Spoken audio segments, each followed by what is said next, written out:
Hey guys, welcome back to another YouTube video, and this is, I think it's pretty much, it is the first official video for 2025. Well, my first video of the year was the vlog to Geelong, of my holiday in Geelong. I hope you guys enjoyed that, but that's in the past. So this one is a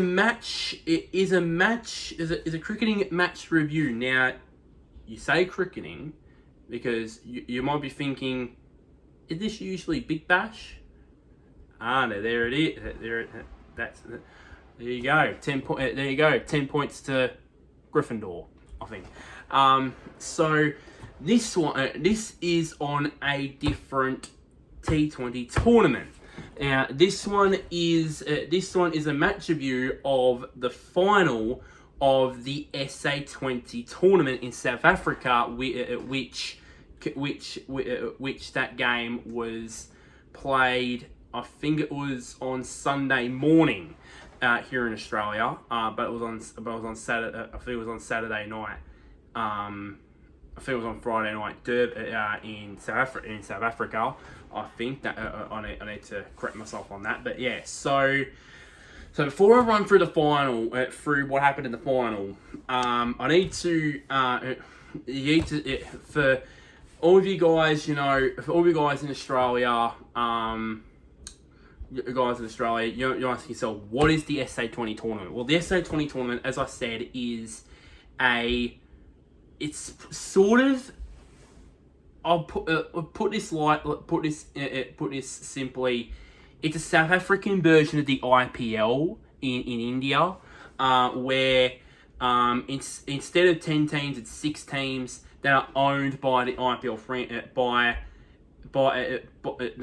that its owner is the owner of an IPL franchise. If you think about it, so for example, here you have I've actually got the Wikipedia page for it right now. So, for example, the Durban Super Giants, they are the owners that own the Lucknow Super Giants in the IPL. Johannesburg Super Kings, obviously their owners, of course, the Chennai Super Kings. MI Cape Town, owners of the Mumbai Indians. The Punjab Royals, the owners of the Rajasthan Royals. Pretoria Capitals, obviously the owners of obviously Delhi Capitals, and the Sunrisers Eastern Cape. You guess what it is. It's basically the owners of the Sunrisers Hyderabad. So basically, it's basically South Africa's version of the IPL, to say the least. And it's been going on for 3 seasons now. It started in 2023, and then last year in 2024, and this year in 2025, and it's been, and it was, and of course, the 2025 season this year clashed with so many other domestic competitions. Obviously, the most obvious one being the Big Bash, but the Super Smash in New Zealand, the Bangladesh Premier League in Bangladesh, which no one barely ever watches, for my opinion, and the International League T20 in Dubai. Those are the leagues that clash with the SA20 tournament. And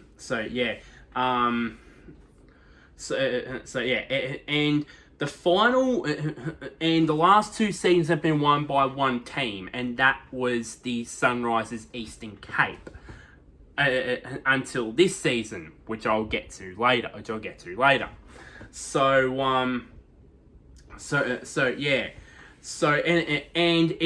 this tournament is filled with both well-known international stars and also for example, Johnny Bairstow, Trent Bolt.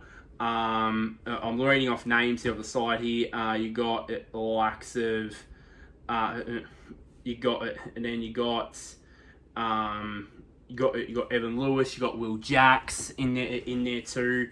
Not a lot of Aussies in there, not basically because it does, as I said, it does clash with the Big Bash. So unfortunately, no Aussies in there. But Mitch Owen did make a couple of appearances for the Pearl Royals this year, as a replacement for Joe Root.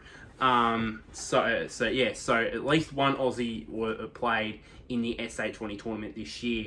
And then also it's filled with South African stars. For example, for the Durban Super Giants, it has, of course, Kesav Maharaj. You got Quinton de Kock, Unrik Klaassen in there, and then you got Johannes, and then you got then for JSK, as I like to call them, you got Faf du Plessis, Gerald Coetzee, you got who else in there? Debray Shamsi, Imran Tahir, all these guys. Of course, NY Cape Town. It's just unbelievable. I mean, you got Junior A.B. de Villiers himself, Dewalt Brevis. You got Risa Hendricks, Hendricks Kagiso Rabada, Ryan Rickleton, who's just recently started playing international cricket for South Africa as of late. Of course, Rassie van der Dussen as well. And also Corbin Bosch, who'll be making his one-day debut for South Africa in the upcoming ICC Champions Trophy, because he was named as the replacement for Onrich Nortje, which because as we all know, in the cricket world, he has been through a lot of injury problems as of late. The South African quick. So yeah. And then of course you got the Pearl Royals. You got David Miller. You got Lungi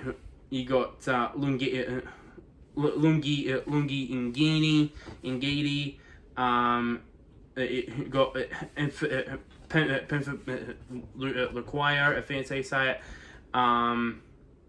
And then for Pretoria, and then PC.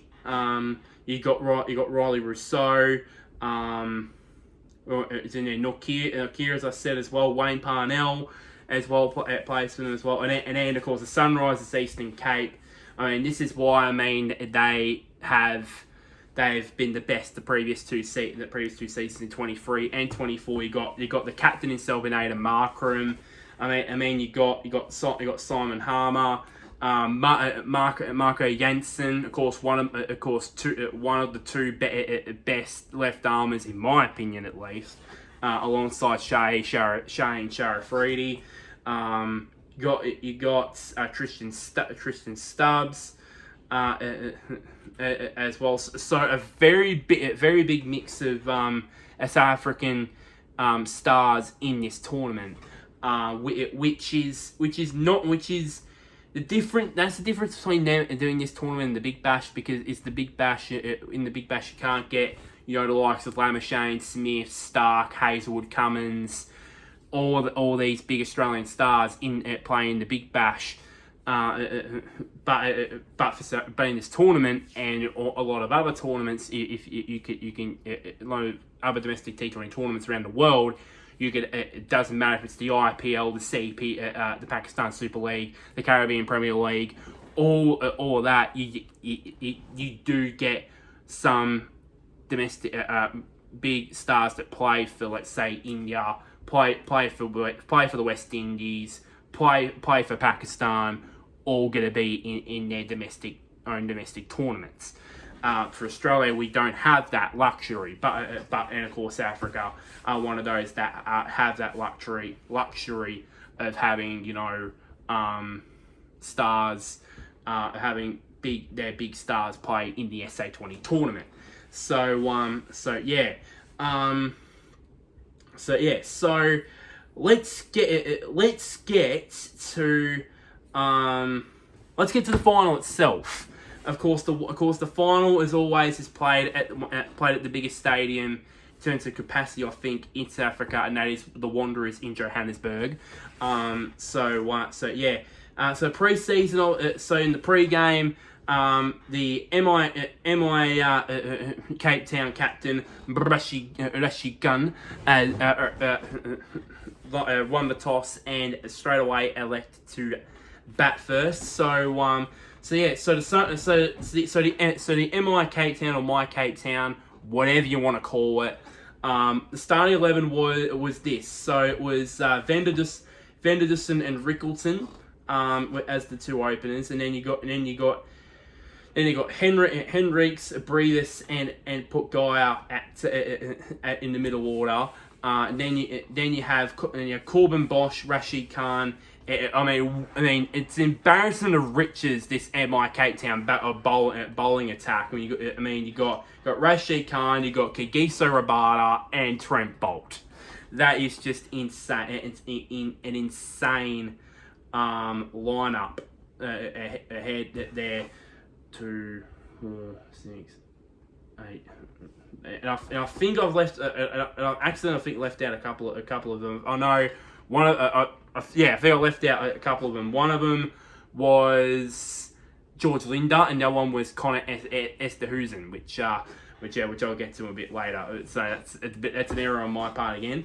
But the starting 11 for the Sunrisers Eastern Cape, Benningham and DeZorzi as openers. Herman, Abel, and Captain Aiden Markram in the middle order. Tristan Stubbs with the gloves, and then you got Marco Jansen, Craig Oaten, Liam Dawson, Similane, and Gleason in that lineup. Looking at the pitch for that final, it was dry. From what I've heard it was dry. It was a dry pitch with a bit of grass on it, but with no moisture. So it was a pitch best suited for batting as well. So basically, before I move into the match itself, let's get to how both teams got to this stage. So MI Cape Town. So you know what I said about Sunrisers Eastern Cape being the side that's won everything in the previous 2 seasons prior to this. MI Cape Town, in the opposite end of the scale. They've been for the past 2 seasons on the bottom of the ladder, despite having the likes of Rabada and co. So this season it's completely different. It really changed things around. So from bottom of the previous 2 seasons, they basically finished on top with 7 wins, 2 losses, 1 no result, and 5 bonus points, which I might have to look into. I've got it here. Apparently, 1 additional point awarded for a win when the run rate difference is 1.25 greater than the opposing sides. So that one's a bit confusing, if I may be honest. So and I think they were the only ones that had a positive net run rate. A positive net run. That they're the only ones that had a positive net run rate, and by a long way too, 2.446, which is a massive net run rate. While the next best in terms of net run rate was the Palawa Royals, it was minus 0.01, minus 0.1225. So you could tell that MI Cape Town actually killed it this season in terms of the round robin part of the season. And then obviously they moved straight into the final, defeating the Palawa Royals by 39 points in the qualifier. And if you guys don't know, the playoff format is basically the same as the IPL. So basically, first versus second, 3 is the first qualifier, 3 versus 4 is the eliminator. It's quite simple. Whoever wins the first qualifier goes straight through to the final, and the loser goes through the second qualifier, and it gets the second chance. Eliminator, simple. winner faces the loser of the first qualifier. The loser goes home, and that's when, and then it gets knocked down, yada yada. So yeah, that's what happened with MI Cape Town. Now the different story with the Sunrisers Eastern Cape, they somehow scraped through in the last half of the round robin part of the season. It looked like that they were not going to make the playoffs at all after winning the whole tournament in the first two seasons. But the form. And even if you discount the bonus points here, like they had 4 bonus points, if you count them out, they would still be in the playoffs anyways. Even split through 10 games, 5-5, 5 wins and 5 losses. Simple as that. But they had to go through the hard way. They defeated JSK. The Joburg Super Kings in the eliminated by 32 points to knock them out of the tournament, and then in the qualifier defeated the second place Para Royals by 8 wickets in a great. I think they chased down 180 odd. I think let me correct me on that. Yeah, no, 170. And they chased down 176. With four balls to spare, led by Tony DeZorzi with 78 from a lazy 78 from 49 balls. Yeah. So that was that really. So for the MI Cape Town innings, so it was. So the first couple of overs, the first over really, it was sort of watchable from both Van der Dussen and from Rickleton in the first over there, which was bowled by Craig Overton. But from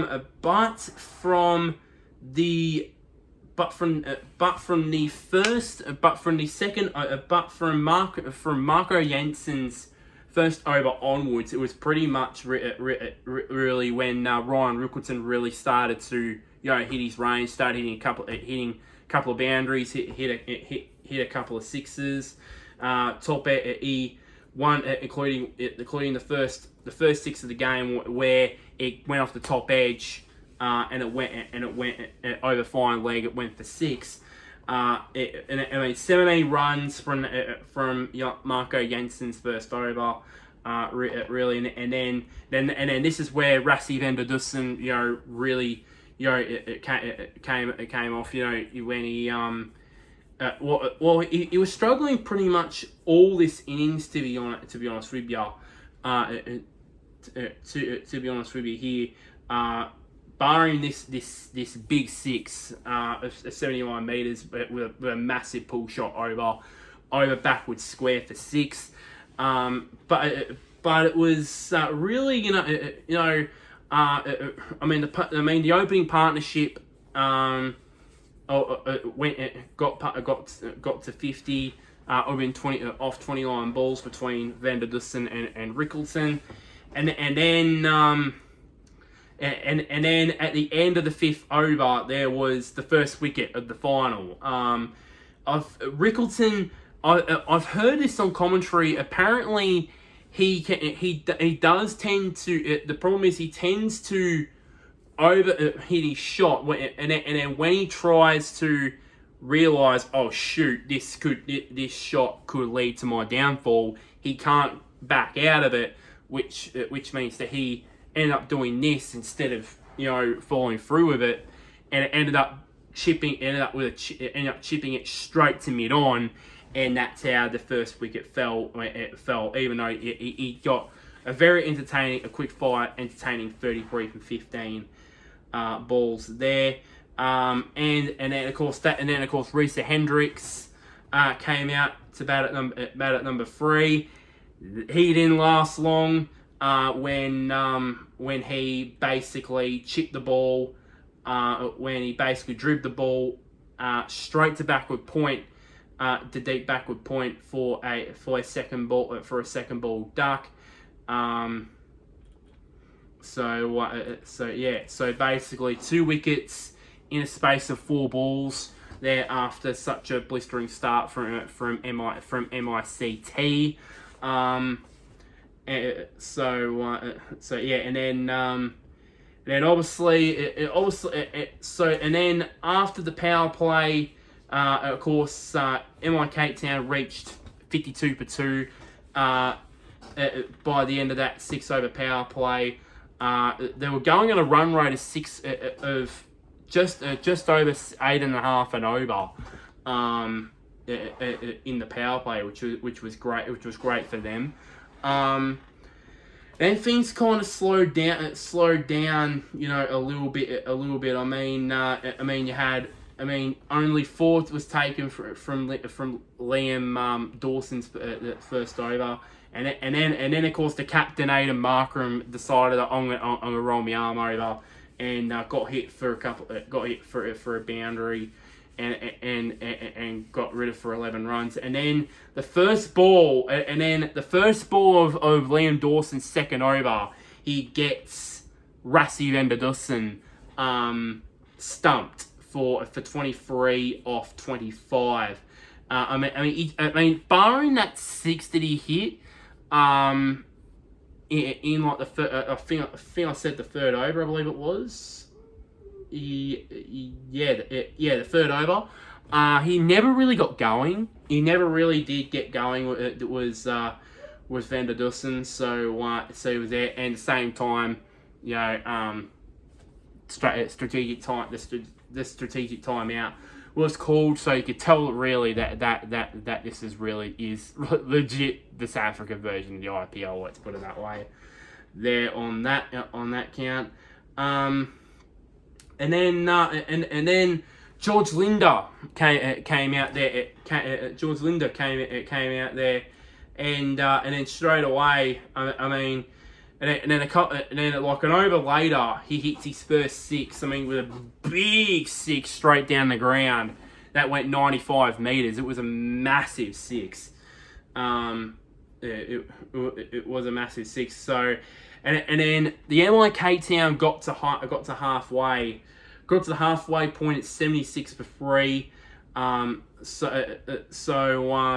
it was a pretty. So at this point here, you can see it's sort of even. MICT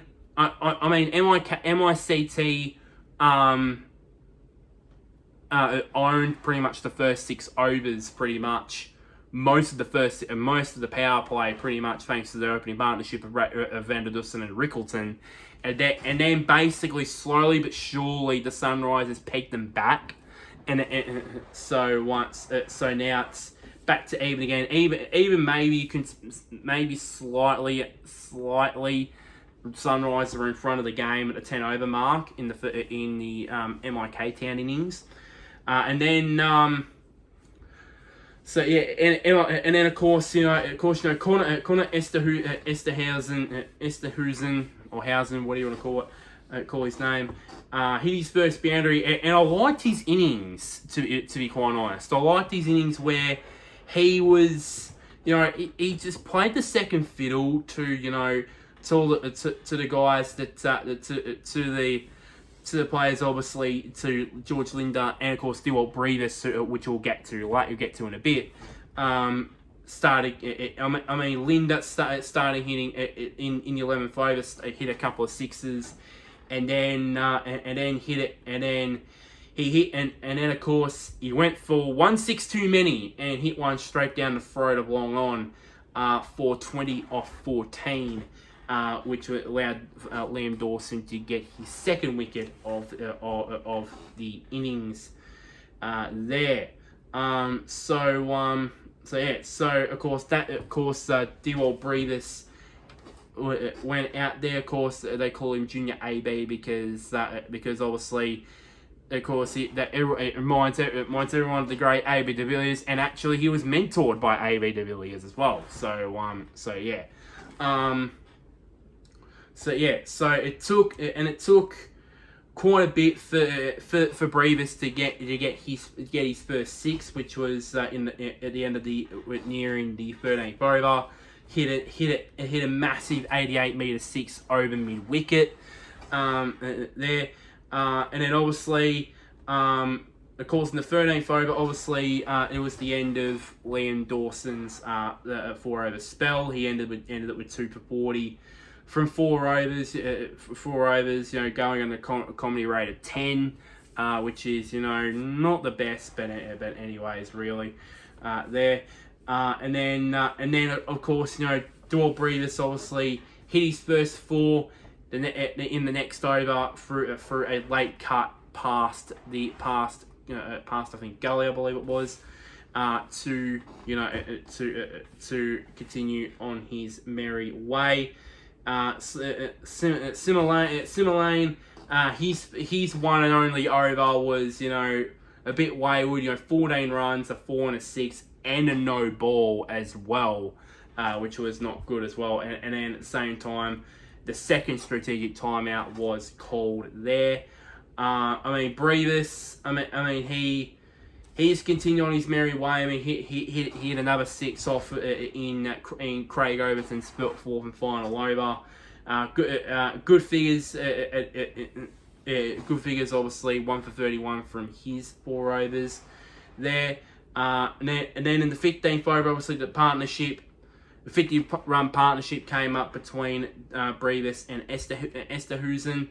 That came off 29 balls, and then 1 ball later, after he reached the 50, and after Brevis hit a 6 and then hit a 4, I believe, he hit one straight to deep cover for a pretty entertaining 38 from 18 there. Finally, Marco Jensen getting his first wicket for the game. That brought in Delano Potgaita came out there, and this is where Esterhuizen really started to find his range a little bit. He just thought screw being the backup, I'm gonna be the one who's gonna join the party, hit a couple of boundaries and 6s, and he did. Hit a 6 over long on, and then next ball hit another 6, this one was the highlight, and this one is going down the right, going through. It's drawing some traction all over social media. So Esterhuizen hits a 6. This bloke tries to catch it from the crowd and falls over the railing. Falls over the railing into the set of seats into another row, and while that was happening, obviously we didn't want it until a bit later, his dax fell down. So that was quite funny as well there. And then obviously, and then afterwards, and then Esterhuizen's innings came to an end. He hit one. Tried to go for 1-6 too many as well, and he hit one straight down the throat of long on, allowing for the Sunrisers skipper Aiden Markram to get his first wicket in the match. So in that over, 17 runs, 2 sixes, a 4, and a wide, and a wicket as well. I forgot to add that in, but yeah. And then obviously Potgaita got his first wicket through the covers, and then this is where pretty much the whole thing just goes downhill from here. Rashid Khan absolutely skies one to the moon, and it ends up it skies one to the moon and straight to the man at deep mid wicket, going for a second ball duck. Richard Gleeson getting his second wicket. And that brought in Corbin Bosch to the crease. He also didn't last long. He also went for a second ball duck, caught behind off the bowling of Marco Jensen, getting his second wicket, and also finishing with figures of 2 for 39 from his 4 over spell. in the final over, the Sunrise Eastern Cape used one of their 2 reviews for I thought at first it was for a not out caught behind decision, but it was for a not out LBW decision, which that was unsuccessful. But it was still not out, and still not out. But I think they ended up losing that review because I think it was missing the stumps anyway. So yeah, and then Kagiso Rabada top edged one fine to third man for 4, past third man for 4, and then that was where it finished. That was where it finished. Gleason, getting his 4 figures. Finishing his 4 over spell with figures of 2 for 22, with an economy rate of 5.5 and over, which meant that MI Cape Town finished the 20 overs on 181 for 8. Connor Esterhuizen, obviously, as I said, the best for MICT with his innings of 39 off 26. Richard Gleason was by far was the pick of the Sunrisers bowlers, which, as I said, 2 for 22 from his 4 overs, which meant that simple as this. Sunrise Eastern Cape needed 182 from their 20 overs at a required run rate of 9.1 runs and over to make it an SA20 repeat. That's what they needed.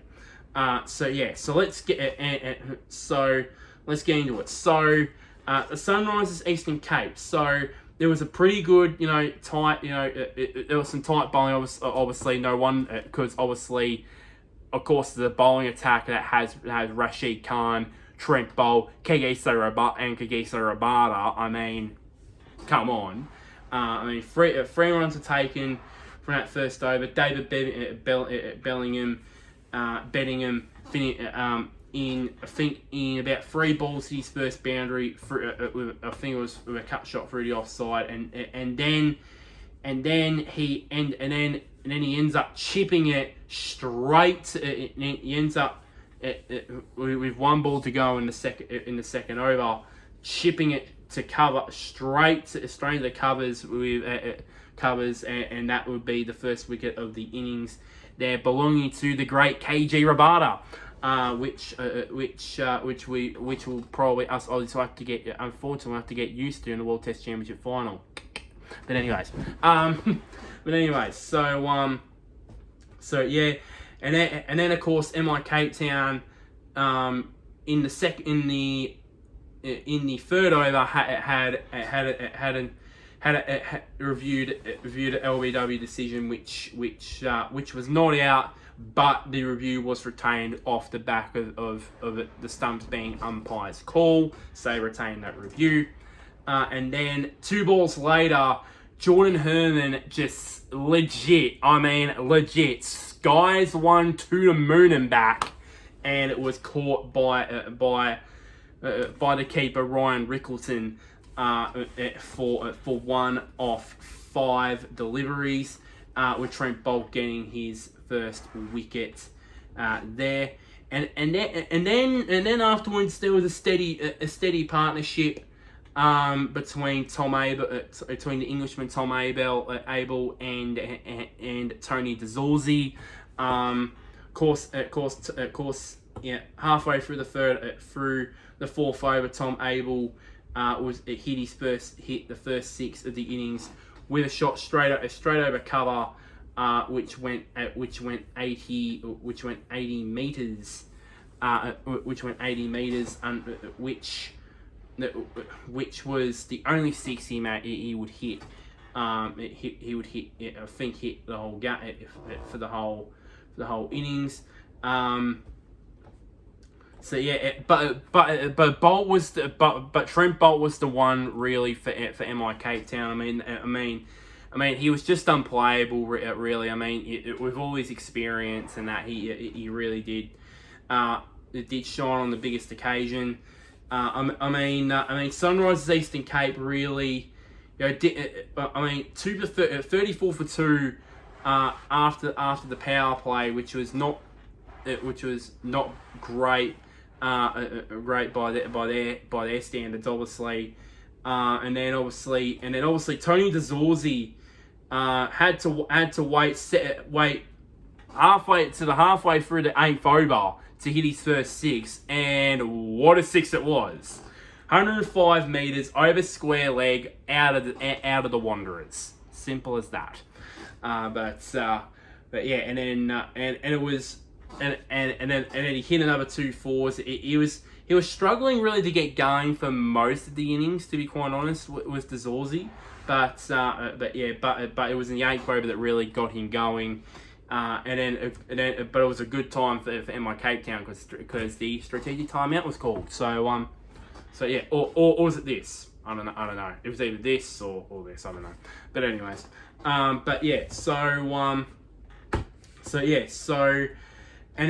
in the 9th over there was in a space of 3 balls there was 2 reviews that were blown by the MI Cape Town. All of them on LBWs. All of them bowled by the captain himself, Rashid Khan. Sorry to correct myself. One was a caught behind decision, the other was an LBW. But one thing's the same, both of them were unsuccessful. All their reviews were blown. So they had duck eggs reviews left. And then at the end of the over, the 50 partnership was brought up between Abel and DeZorzi off of 38 balls. And then as we look towards the 10th over and we think maybe these two might build a decent partnership and then hopefully Markram would hopefully take him, guide him home. Abel just walks past the ball off the bowling of George Linder. I think it was it was his first over, the 4th ball he bowled. He just walked straight past it and stumped, and that's the end of that partnership. And it would end of his innings for a very well made 30 off 25. And I liked George Linder's celebration. I was like, what the hell are you doing there, mate? So basically, Sunrisers Eastern Cape got to the halfway mark with their captain Aiden Markram being in a bit earlier than expected, to be honest. They were at this point they were 3 for 60. They were 67 for 3. I'm still used to the Australian term 3 for 67, but I need to use the 67 for 3 term. I might need to get used to that with the Champions Trophy around the corner. Anyways, but they still required 115 runs from the last 10 overs at a required rate of 11.5 an over. Ouch. So let's just say their captain, they needed their captain to get going straight away. And then the second half of the inning, their run chase started off disastrously with their set batsman Tony DeZorzi getting out LBW. It was as plum could get. He reviewed it, but it was unsuccessful. As again, plum as plum, and he was going for 26 from 23 with and Captain Rashid getting his first wicket of the night. And then 2 overs later, a brilliant piece of fielding from the great KG Rabada got rid of Aiden Markram. It was off the bowling of George Linder to get his second wicket. Just hit it on the up to cover, and then Rabada just sort of half dived his way to his right and just took it with 2 hands. It was just a brilliant catch, and it pretty much really won them the final, pretty much, because he was pretty much their only hope, really.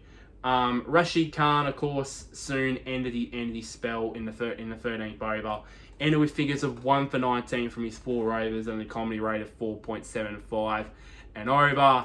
That is the reason why he is the best T20 bowler in the world. Not just spinner in the world, the bowler in the world. Let's put it that way. And then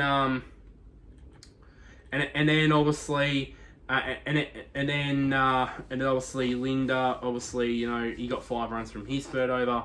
And then Trent Boult ended up getting his second wicket, and at the same time, the strategic timeout was called when Tristan Stubbs chipped it straight to middle for a runner ball 15, and was absolutely furious with himself for doing that because I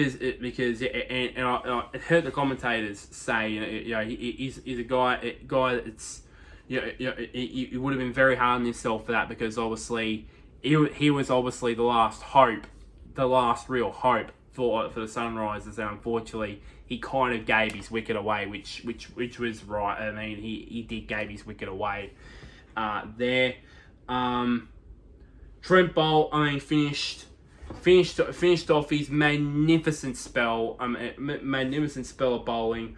4 overs, 2 for 9, and a comedy rate of 2.25. That is a test like economy rate right there. But yeah, and then obviously we all know how you obviously know now how this works out. So I'll just get to this quickly. Of course, in the 17th over, Marco Jensen skies one out to long off for getting out for 5 off 10. Rabada getting his getting his second wicket. Then Liam Dawson, after top edging a boundary over the slip cordon, the next one he skies one out to deep square leg, straight to Rashid Khan, and that was them. That was them 8 down. Then the next over after that, Craig Overton again skies one out to deep mid wicket. Who's there again? The skipper himself, Rashid Khan, takes it. Overton out for 1 off 2, 9 down. Corbin Bosch gets his first wicket of the game. The MI Cape Town are on the brink of their maiden SA20 title. And sure enough, in the 18th over, how appropriate, Richard Gleeson, the last man to go, chipping it straight to cover. Who gets the final wicket? Of course, the great Kagiso Rabada obviously gets the final wicket. The Sunrise Eastern Cape bowled out for 105. And MI Cape Town win their first SA20 title by 76 runs in the final. Tom Abel, top scorer for the Sunrisers, a bit of a lone hand for him with his knock of 30 off 25 balls. Kagiso Rabada was the best. It was the pick of the MI Cape Town bowlers with figures of 4 for 25, including a couple of wickets late. The man of the match was a bit interesting. I thought they would have gave it to George Linder, because he impressed in his innings, obviously hitting a couple of sixes, and then obviously getting a couple of vital wickets, one of them being the wicket of Aiden Markram. I thought they would have given it to him, but they did give it to Trent Boult, and I wouldn't blame him. I mean, a wonderful spell of bowling. I mean, he was just unplayable. 2 for 9 from his 4 overs. Outrageous. It really was. And yeah, so what my thoughts are on the SA20 tournament? I've heard of this tournament. Really, I've always been wanting to, watch a full game. I've been always wanted to, and finally got the opportunity, obviously, to watch the final. Obviously, not live, obviously, because it was on at 2:00 in the morning here in Australia. But obviously, it is a great tournament, and it's a kind of an argument, really, on which league is. T20 league is the second best, playing second fiddle to the IPL. I've always said the Big Bash because of me being because of Australian bias. But now after watching that, I mean the way that the SA20 is presented, and I've watched a lot of leagues. Obviously, I've watched the IPL obviously for years. Obviously, the CPL for years. I'm wanting to watch more of the Pakistan Super League. It's a very good league, obviously, but probably depleted, obviously, because of being running alongside the IPL this year, because of obviously the Champions Trophy being here. I don't think that will happen next year because obviously they'll be in its normal time slot, because obviously there's obviously the Champions Trophy that's going to go on. So yeah, But yeah, I mean, it's a great tournament. I might be thinking about, maybe the next season because maybe for the next season, because apparently they also, before the playoffs started, they announced the time the phase in how long, and when the next 3 tournaments start and end. So it was announced for season 4 next year that the tournament would begin on the 26th of December, which is on Boxing Day, and would end on the 26th of January here in Australia on Australia Day, which is quite interesting there. Then the next season afterwards, 2027. That will return to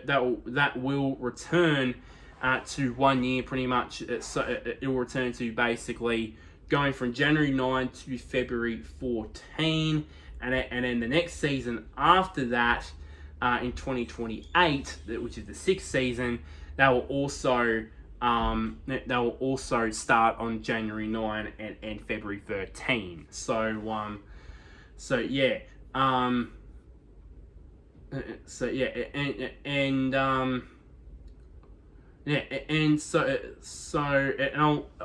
I'm still wondering why.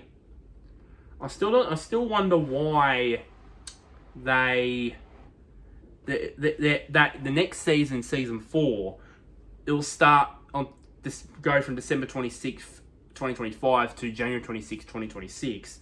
And then for the next 2 seasons, it starts on January 9 through to February 13. I wonder why they didn't do that for season 4. I don't know why. Maybe there's something there that might figure out the reason for that. I thought maybe on this Wikipedia page it might say something, but it's not. So yeah, and there's a lot of things that this tournament that a lot of tournaments should think about. I mean, especially the Big Bash could learn from. I'm to be honest, I'm a fan of basically in terms of broadcasters, not just go straight to the games.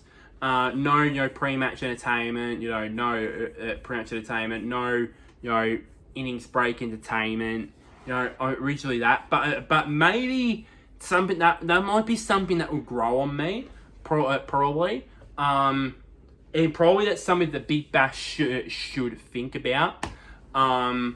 Maybe have if for example the final is played, let's say, for example, this past season plays in Tasmania. Get local music talents from Tasmania to perform there, and who probably might be musicians that no one's or artists that no one's heard of, and it might bring it might launch their music career, even though yes it's to perform at a cricket final, but it would really help them grow. So yeah, and then obviously meetings, entertainment, obviously. I feel, and even though it would probably mean that yes, it would probably be a carbon copy of an AFL Grand Final, sort of thing. But yeah, but I would love to see stuff like this, and I think that's the way that the SA20 organised the final, with the entertainment and stuff like that, really would give leagues like the Big Bash something to think about, planning their finals in the future, possibly. So yeah, so that's pretty much it, really, for this match review. So like this video, share this to anybody please share this to anybody that is a cricket fan that hasn't heard of the SA20 league, or if anybody that has heard of this league before, share this to them. Comment down below. Would you I mean, even though it's on a very late time slot here in Australia, would you watch on the SA20? Now, by the way, that you can watch it on KO, but obviously, of course, live. Normally, with live, it's normally on at about 1 in the morning. So it's highly recommended. With the night matches, you watch it back on KO probably the next morning or the next day. I think they also do day games too, on an earlier time. So so maybe those would be your us here in Australia, our recommendation for that. But yeah, but comment down below. Would you be interested? Would you take an interest in this tournament? Obviously, as I said, since it runs alongside the Big Bash, there's not much Aussies there, but Mitch Owen played the last couple of games this season, so maybe you can, maybe not, who knows. And lastly, somewhere down there, click on the big red button which is labelled subscribe. It really does help me out quite a bit. And also one for the comments as well. Would you want to see match reviews of different cricket leagues? You want me to do some for the Pakistan Super League? Do you want me to do some for the IPL coming up this season? Do you want me to do the CPL? And just anything that I can actually watch, I can do that. So yeah, maybe even the Champions Trophy, which is unfortunately on Amazon Prime Video. But I am thinking about over the next couple of days making an account, a Prime Video account solely to watch the ICC Champions Trophy. So maybe something there for me to think about. But until next time, guys, I'll see you guys later.